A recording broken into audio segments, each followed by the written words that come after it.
இப்போ குழந்தைங்களுக்கு தலை வலிக்குது அப்படின்னு சொன்னாங்க அப்படின்னா, அது உடனே கழுத்து சார்ந்த தொந்தரவு, ஒரு மைக்ரேனோ இருக்கணும், இல்ல வெர்டிகோவா இருக்கணும், இல்ல சர்விக்கல் ஒரு அலைன்மென்ட் மாறி இருக்கணுங்கிற அவசியம் கிடையாதுங்க. குழந்தைங்களுக்கு அவ்வளோ ஈஸியாலாம் அது மாரியான ஒரு தொந்தரவுலாம் வரதுக்கு வாய்ப்பில்ல.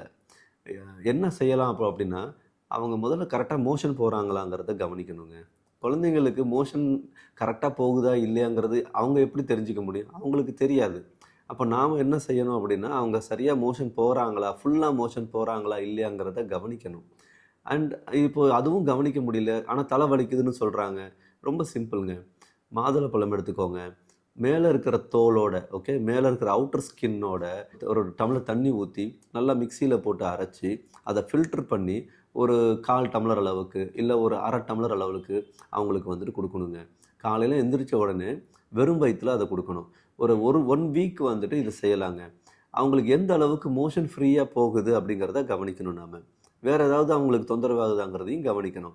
இத நம்ம அந்த குவான்டிட்டிய வந்து நம்ம அவங்களுக்கு எப்படி மோஷன் போகுதோ, அதுக்கு தகுந்த மாரி நம்ம கூட, குறைவுங்கிறது நாம அத டிசைட் பண்ணிக்கணும்.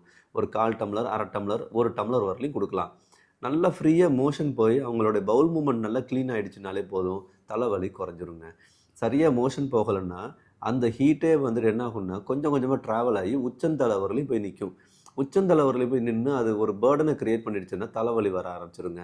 கழுத்தெல்லாம் வந்துட்டு இறுகி போயிரும். ஸோ இதெல்லாம் வந்துட்டு மோஷன் போகாதனால வரக்கூடிய தொந்தரவுங்க. பேசிக்கா நம்ம எனிமா எடுத்துக்கிட்டாலே போதும், குழந்தைங்க சொல்லக்கூடிய தலைவலிங்கிறது தானாவே சரியாயிருங்க.